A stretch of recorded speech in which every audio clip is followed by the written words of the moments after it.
Deputy Carey. Thanks very much, Last Ceann Comhairle. With the permission of the Ceann Comhairle, I'm taking this particular question on behalf of Deputy Peter Burke, and I'd like to thank the Ceann Comhairle for his cooperation in this regard. Basically, this question is to ask the Minister for Culture, Heritage and the Gaeltacht the details of the public consultation process for Heritage 2030 and the opportunities for residents of counties Longford and Westmeath to contribute to the process, including public events. Minister. I'm taking these two questions together. I think it's Deputy Joe Carey on behalf of Deputy Peter Burke and Deputy Tom Neville. Our heritage is a priceless and irreplaceable national asset which belongs to all of us, and we want everyone to be able to enjoy this heritage, to have a sense of pride in it and to keep it safe for the future. And the 4-month public consultation process, which I announced on the 1st of November, is a critical phase in the development of Heritage Ireland 2030, the new National Heritage Plan for Ireland. And the consultation is open until the end of February 2019. The public consultation is designed to afford plenty of opportunity for everyone to have their say, and there are 4 means whereby people can participate. First is to go to the Heritage Ireland 2030 section on my department's website and to complete the online survey. You can also send a written submission by post to Heritage Ireland 2030 at the department, or you can email heritageireland2030@chgov.ie, or you can participate in a local or regional event across the country. And there will be a series of regional workshops in the coming weeks, with the first of those in Dublin on the 29th of January. And as more details and dates are confirmed for these regional workshops, they will be published on my department's website. But I anticipate that many people will be most interested in the events in their local area, and I would like to acknowledge the contribution of the county heritage officers in arranging these events. And to find out about Heritage Ireland 2030 public events in their own county, people should contact the heritage officer in their local authority. And a list of heritage officers is available on the Heritage Council website, www.heritagecouncil.ie. And I'm aware that a small number of local authorities don't have a heritage officer, and my department will be working closely with these local authorities and the Heritage Council to ensure that all counties are catered for and have a public event for people to attend. And people, as I said, may also contact my department directly or make a submission through any of the channels I've already mentioned. And our vision for heritage is a simple one, Last Ceann Comhairle, that heritage is valued and protected. The plan Heritage Ireland 2030 is built around that vision, and that the way in which we identify and protect our heritage is the best it can be. And I'm very grateful to all those key stakeholders who engage with us in shaping the public consultation strategy for Heritage Ireland 2030. And I would encourage everyone to avail of this unique opportunity to rethink how we care for our habitats, our landscapes, wildlife, historic buildings and monuments, so that they can be celebrated and enjoyed long into the future. And Longford and Westmeath are in Ireland's hidden heartlands and home to our majestic Shannon, a shimmering landscape, our lakescape I should say, rolling pastoral landscapes, wild peatlands and villages and towns with built heritage that is lovingly preserved. And together and separately, these counties provide a heritage centre of gravity for the entire country and island, and their contribution to this strategy is essential. And as for Limerick, the Treaty City, one of contrasts where the contemporary embraces a past of heritage treasures and a county that remains guardian of a rich medieval and monastic history, a strategy uninformed by what Limerick has to offer is irretrievably impoverished. And I have another half a minute. Yeah. Yeah. The public consultation in relation to Westmeath will be discussed at the Westmeath Heritage Forum.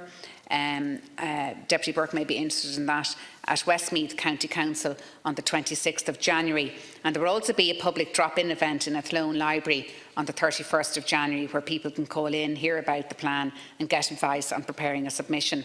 And the contact person for this is Melanie McQuaid in Westmeath County Council if people would like further information. Thank you. Thanks to Les Concorla. Firstly, I want to congratulate and commend you, Minister, and your department for taking this initiative. You know, it makes an awful lot of sense to revitalise and refresh our heritage plan, and the whole initiative Heritage Ireland 2030 does just that. It's important that we would publicise these events and, you know, let people know, let individuals know, let groups know that they can have an input into this whole process. So I welcome the various different ways by which people can have an input. You've outlined them there, Minister. I'd like to know if you have any other plans to, say, publicise these particular events. I know that heritage officers who work within the local authorities, particularly in County Clare, they do a very fine job. You know, could you let me know if you have any other ideas or ways to publicise this public consultation process? Yeah, I think, Deputy Carey, you know, in County Clare, there is a heritage officer, I understand, there, and it would be good to liaise with them, and perhaps they might have ideas how to promote the public consultation of this particular heritage plan. And the role of the heritage officer is really important. They work with other sections within the local authority to develop policies and projects which highlight the importance of our national built heritage when planning for the future, and they coordinate and implement county heritage plans, and they also help inform and develop and implement national and regional heritage policy at a local level. I know that in relation to our department's website, we're updating that daily. When you're talking about highlighting the heritage plan itself as details of more events come in, but in general people should contact their local authority heritage officer, who will have most of the up-to-date information about local events, and a list of the heritage officers is available on the Heritage Council website. Thank you, Lascion Corla, and to thank the Minister as well for her reply, and also to thank the Minister for visiting Lochgore recently in County Limerick for the launch of the book by Rose Cleary, the archaeology of Lochgore, and also to thank Minister Griffin through your offices as well for visiting Ardagh St Kieran's Heritage Association in relation to celebrating the 150-year foundation of the Ardagh Chalice. But just to follow on quickly in relation to the heritage consultation, I'd like to take things a step further in relation to county towns, to use our heritage and use our culture to actually market those towns, drive a perception of those towns, and to encourage influx into those towns and drive industry in those towns. And I'll give you an example of my own town, where I am myself, in Rathkeale, where you have the Augustinian Abbey, Castlemattrix, Holy Trinity Church of Ireland, the Palatine Museum, St Mary's Catholic Church, the Victorian Courthouse, Ernest Walton, the Irish physicist, who was famed for splitting the atom, spent part of his childhood in Rathkeale, the likes of Christopher Lynch, the tenor from Rathkeale, and Sean O'Phelan's mother from Rathkeale, all these banding all this together and using it as a marketing tool for a particular town to draw influx. And if something could be done between the local authorities and your department to do that, to actually drive that through social media or through above-the-line advertising, would generate more industry as well, because as we know, the arts and culture is now migrating across the digital platforms, and there's occupations coming from that, particularly around visual arts and the sound arts as well. Thank you, Deputy, and it was a pleasure to visit Lochgore and meet with Rose Cleary and launch her book on the archaeology of Lochgore, and I accept the points that you're saying about Rathkeale and around that particular area in Limerick, and I think it would be worthwhile having a conversation with the heritage officer there in terms of bringing that part of the country to light, and indeed working perhaps from the tourism perspective as well, because certainly it's a beautiful part of the world. Some of the projects that we funded in Limerick, by the way, Deputy, are the Georgian Core project in Limerick City. This was repairs to the wrought and cast iron railings. It's a the late Georgian Terrace House, which is located on Mallow Street, and there was a pilot scheme for the restoration of the historic railings there. There's also the Guardhouse, Castleguard, Cappenmore, County Limerick. So that got a built heritage investment scheme and a structured risk fund over a number of years, including in 2016 and 2017. And I know that Limerick is working on their event in terms of a regional workshop in relation to Heritage 2030, and I think it would be a good idea to go to that. Thank you. Thanks very much, Lascan Corla. Just in relation to the 3 different teams, Minister, could you expand on those, the intention there?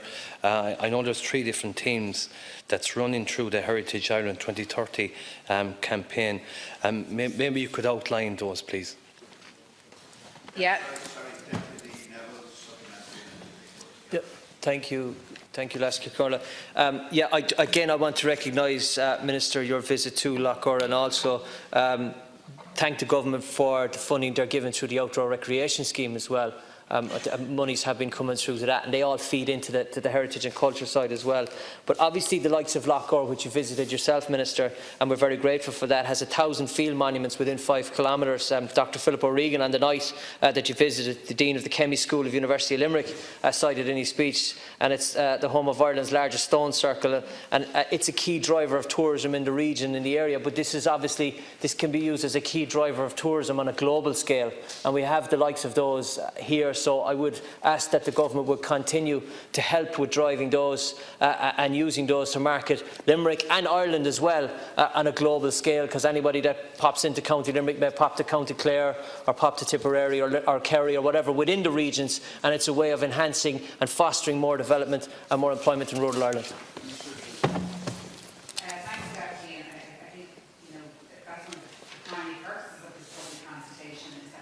In a position to make submissions towards it by the end of February, and certainly those points that you raised in relation to Limerick I think will be very valuable, and also internationally in terms of attracting tourism over to Ireland as well for that particular part of the world. Deputy Carey, just to say to you as well, Deputy Carey, that Congela Maguire, I think, is the Heritage Council Officer in Clare County Council, and Tom O'Neill is the Heritage Officer in Limerick. Just in relation to the themes that you mentioned, there are 3 main themes really in relation to the Heritage Ireland 2030 project. The theme of national leadership, which will provide an overall national heritage policy direction reflecting commentary over recent years, and that there is an even stronger need for leadership by government in the heritage area. And also, secondly, in relation to organisations and communities, and about having them working together better in partnership to manage, protect and conserve their heritage. And also then, thirdly, in relation to the theme of communities and supporting local people in caring for their heritage, and the plan will also seek to empower local authorities and communities in the increasingly important role that they play in protecting and managing heritage for the enjoyment and benefit of all.